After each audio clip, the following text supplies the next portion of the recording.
တော်ဝင်ဆန်တဲ့ Royal Classic အိမ်တစ်လုံးကိုလိုက်ပြီးမိတ်ဆက်ပေးမှာပဲဖြစ်ပါတယ်။နေရာကလည်းနေပြီးတော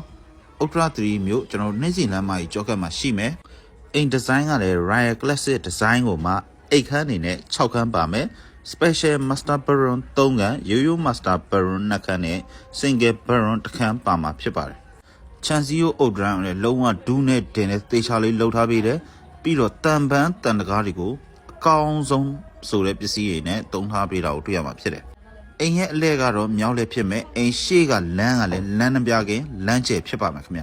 ။အိမ်ဘေးပတ်ဝန်းကျင်မှာဆိုလို့ရှိရင်လည်းလုံးဝလူနေရှိတာကိုတွေ့ရမှာဖြစ်တယ်။ခြံအကျယ်ဝန်းအနေနဲ့ကတော့ပေတရာပတ်လဲအကျယ်ရှိမှာဖြစ်ပါတယ်။အိမ်ရှေ့ကနေကြီးလိုက်မယ်ဆိုလို့ရှိရင်ပိုပြီးသိတာတယ်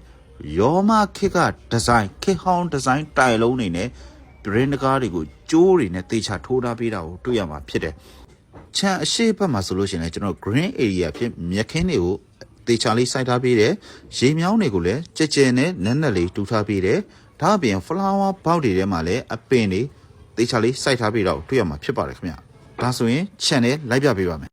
။လုံးဝခန္ဓာကြီးကျယ်သောနန်းဆန်သောလှသောအကုန်ပြည့်စုံနေတဲ့ဒီအသစ်နေတိုက်ကြီးကိုတွေ့ရမှာဖြစ်ပါတယ်။ခြံရှိမှာဆိုလို့ရှိရင်လည်းကျွန်တော် car grass ကိုအကျယ်ကြီးလှုပ်ထားပြီးတော့တွေ့ရမယ်။ရေအနေနဲ့ကလည်းစီပင်ရေးပါမှာဖြစ်တယ်။ရေမြောင်းကိုလည်းခြံတပတ်လေပတ်လေပါမှာဖြစ်ပါတယ်ခင်ဗျ။လုံးဝအိမ်ကြီးကတော့နန်းဆန်နေရောပဲဗျာ။ကြည့်လိုက်ပါဦးဘလောက်တောင်လှတယ်လေလို့ခြံရဲ့အရှိပေါ်တီကိုအရှိဘက်မှာလည်း green area လို့တေချာလေးထားထားပြီးတော့တွေ့ရမှာဖြစ်တယ်။ဒါဆိုရင်တော့အိမ်ရဲ့ပတ်လေကိုခက်မြမြန်လေးပဲကျွန်တော်လိုက်ပြလိုက်မယ်မြင်နေရတော့ကျွန်တော်မီတာအဝင်ပေါက်မီတာပေါက်လေးပဲဖြစ်ပါတယ်အိမ်ကတော့လုံးဝအကြီးကြီးပဲဒါကတော့ကားထားဖို့နေရာဖြစ်ပါတယ်ရေမြောင်းကိုလည်းခြံတစ်ပတ်လေအပြည့်လှုပ်ထားပေးတယ် apron တွေကိုလည်းကောင်းကောင်းနဲ့အကျယ်ကြီးတေချာလေးခင်းထားပေးတော့တွေ့ရမှာဖြစ်တယ်စာပစ်တက်တွေကိုလည်းတေချာလေးလှုပ်ထားပေးတော့တွေ့ရမယ်မိုးကြိုးလဲလည်းပါမှာဖြစ်ပါတယ် ground တက်နဲ့မကဘူးဒီအိမ်မှာဆိုလို့ရှိရင်ရေတိုင်ကြီးကိုပါအကြီးကြီးလှုပ်ထားပေးတော့တွေ့ရမှာဖြစ်တယ်ရေစင်ကလည်းအမြင့်ကြီးပါပဲခင်ဗျာဒီနေရာကတော့ညဘက်ဒီမှာပါတီတွေပါလုံမယ်ဆိုလဲအဆင်ပြေတယ်လုံးဝ green area အကျယ်ကြီးပဲဖြစ်ပါတယ်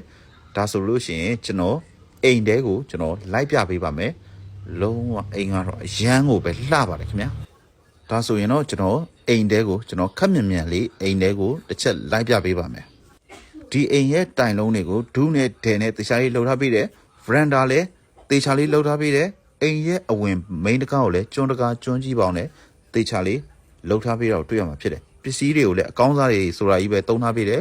မျက်နှာချက်စီလင်ဒီဇိုင်းတွေကိုလည်းရိုးရိုးရှင်းရှင်းလေးလှုပ်ထားပေးတာဖြစ်ပြီးတော့ကျွန်တော်ကလိုက်ကားတွေလည်းအပြည့်ပါပြီးသားဖြစ်တယ်ကျွန်းတကားကျွန်းကြီးပေါင်းကျွန်းပါကေတေချာလေးလှုပ်ထားပေးတော့တွေ့ရမှာဖြစ်တယ်ဒါကတော့ပထမ master ကန်လေးပဲဖြစ်တယ်တိမ်လုံးမှာဆိုလို့ရှိရင်ရေဘူးရေအေးတက်ဆင်ပေးပြီးသားဖြစ်ပါတယ်ဒါအပြင်ကိုကလိုက်ကအဲကွန်အကုန်လုံးတက်ဆင်ပေးပြီးသားဖြစ်တယ်ဒီအိမ်မှာဆိုလို့ရှိရင်စီလင် height ကလည်းတော်တော်လေးမြင့်တယ်နှစ်ထပ် RC ပေါ့နော်ဒီခန်းကတော့ special master bedroom ပဲဖြစ်ပါတယ်လုံးဝအကျယ်ကြီးပဲဗျာဖူးစက်ဘောလုံးမှာကန်လို့ရတယ်စတာပါဗျာအိတ်ခန်းကတော့တကယ်ကျယ်တယ်ဒီဘက်မှာဆိုလို့ရှိရင်အိတ်ဖို့နေရာလုံးလို့ရပြီးတော့ကျွန်တော်ဝင်တကားပေါက်နာမှာဆိုရင်အဝတ်လဲကန်လေးလုံးလို့ရမှာဖြစ်ပါတယ်ဒါပြီးရင်ကျွန်တော်ရေချိုးခန်းအိမ်သားအနေထားကိုလိုက်ပြပေးမယ်တော်တော်လေးမိုက်တယ်ဘတ်တက်တွေရေဘူးရေဘူတိုင်းဘေးစင်စတန်ရှောက်အကုန်ပါပြီးသားဖြစ်တယ်ရေချိုးခန်းအိမ်သားတွေရဲ့အကျယ်ဝန်းဆိုလို့ရှိရင်ပုံမှန်အိမ်ရဲ့ single bedroom တစ်ခန်းစာလောက်ရှိတယ်ဒါဆိုရင်ကျွန်တော်ဆက်ပြီးပြပေးပါမယ်ဒီနေရာကတော့လေကော်ကွန်လေးဖြစ်တယ်ပေါ့နော်ကျွန်တော်စတိုးကိုလှုပ်လို့ရမယ့်နေရာလေးဖြစ်တယ်ဒါကတော့အဲကန်းကျယ်ကြီးပဲဖြစ်ပါတယ်အဲကန်းကိုကျွန်တော်တို့ special အကျယ်ကြီးလှုပ်ထားပေးတယ်မျက်နှာချက်မီးဆိုင်တွေကိုလည်းရိုးရိုးရှင်းရှင်းလေးတုံးထားပေးတယ်ကျွန်တော်တို့တိုင်လုံးတွေကိုလည်း special တုံးထားပေးတော့တွေ့ရမှာဖြစ်တယ်လုံးဝမိုက်တယ်ဗျာကျွန်တော်ကျိုးလိုင်းတွေကိုလည်း special ထိုးထားပေးတယ်တော်လေးကောင်းတဲ့အိမ်လေးတစ်လုံးပါပဲဗျာကျွန်တော်တို့အခုမြင်နေရတဲ့တကားဘောက်ကပဲဝင်ဒီဘက်တကားဘောက်ကပဲဝင်ဒီအဲဒန်းကြီးကိုဝင်လို့ရမှာဖြစ်ပါတယ်တော်တော်လေးမိုက်လို့ကျွန်တော်လည်းတော်တော်လေးကြိုက်တဲ့အိမ်လေးတစ်လုံးပဲဖြစ်ပါတယ်ဒါဆိုရင်တော့ကျွန်တော်ဒုတိယ special master bedroom ကိုလိုက်ပြပေးပါမယ်ဒါကတော့ဒုတိယ special master bedroom ပဲဖြစ်တယ်တော်တော်လေးကျယ်တယ်ကလိုက်ကအဲကွန်ရေဘူးရေဘတ်တက်အကုန်လုံးတက်ဆင်ပေးပြီးသားဖြစ်ပါတယ်ဒီအိမ်ရဲ့ရေချိုးခန်းအိမ်သားတွေကိုတော့ကျွန်တော်တို့တော်တော်လေးတော့ကြွေမိပါတယ်ဗျာအိတ်ခန်းတွေကလည်းအရန်ကိုပဲကျဲတယ်အောက်ထပ်မှာတင်မဲ့ special master bedroom နှစ်ခန်းပါမယ်ဒါပြီးရင်ကျွန်တော်ထမင်းစားကန်မိဖို့ကန်ကိုကျွန်တော်လိုက်ပြပေးပါမယ် အခုမြင်နေရတဲ့အခန်းကတော့ dining room ဖြစ်တယ်ကျွန်တော်မျက်နှာချက် ceiling height ကလည်းအမြင့်ကြီးကျိုးတွေကိုလည်းတေချာလေးထိုးထားပေးတယ်ကျွန်တော် wall lamp တွေကိုအလှပလေးကိုလည်းတေချာလေးဆင်ထားပေးတယ်ညာဘက်ချမ်းကတော့ကျွန်တော် kitchen ကန်ဖြစ်တယ်ကျွေပြားတွေလည်းတေချာလေးခင်းထားပေးတယ်ကျွန်တော်တို့ kitchen counter kitchen cabinet တေချာလေးလှုပ်ထားပေးတာကိုတွေ့ရမှာဖြစ်တယ်ဒါကတော့အများဆုံးရေချိုးကန်အိမ်သာအနေထားဖြစ်တယ်ကျွေပြားတွေကို ceiling height ထိကတ်ထားပေးတာကိုတွေ့ရမှာဖြစ်တယ်ဒီခန်းကတော့အပြင်ထွက်တဲ့တကားဖြစ်ပါတယ်ခင်ဗျဒါပြီးရင်တော့ကျွန်တော်ဘားကန်းလေးကိုကျွန်တော်တစ်ချက်လိုက်ပြပေးပါမယ်ထမင်းစားကန်းနဲ့တွဲရက်ရှိတဲ့အနေထားကတော့ဘားကန်းလေးပဲဖြစ်ပါတယ်ခင်ဗျ partition အနေနဲ့ကတော့ကျွန်တော်မှန်တကားလေးနဲ့ခွဲထားပေးတယ်ဘားကန်းကနေဝင်လိုက်ရင်ကျွန်တော်တို့နောက်ဆုံး master bedroom ကိုရောက်ပါတယ်ခင်ဗျဒီအခန်းကလည်းသူ့ဟာနဲ့သူကတော့လုံးဝအကျယ်ကြီးပဲကျွန်တော်တို့လုံးဝပြည့်ပြည့်စုံစုံရှိတယ်လို့ပဲပြောရမယ်ခင်ဗျတော်တော်လေးမိုက်တဲ့အိမ်လေးတစ်လုံးလို့ပဲကျွန်တော်ပြောချင်တယ်လူချင်းမင်းတို့အနေနဲ့စိတ်ဝင်စားရဆိုလို့ရှိရင်အမြန်လေးလာကြည့်ဖို့တော့လိုမယ်နော်ကျွန်တော်အခန်းတိုင်းမှာလည်း aircon ပါပြီးသားဖြစ်တယ်ဒါကတော့ဘားကောင်တာပဲဖြစ်ပါတယ်ဘားကောင်တာအခန်းကနေအပြင်ထွက်လာပြီဆိုရင်ကျွန်တော်အပြင်မြက်ခင်းပြင်ဘက်ကိုပြန်ရောက်သွားမှာပဲဖြစ်ပါတယ်ခင်ဗျပါတီတွေလုပ်တယ်ဆိုလို့ရှိရင်တော့လုံးဝအဆင်ပြေမဲ့အနေအထားတစ်ခုပဲဖြစ်ပါတယ်အရန်ကိုပဲမိုက်တော့အရန်လှတော့အရန်ကောင်းတော့အိမ်ကြီးတစ်လုံးပဲဖြစ်ပါတယ်ခင်ဗျ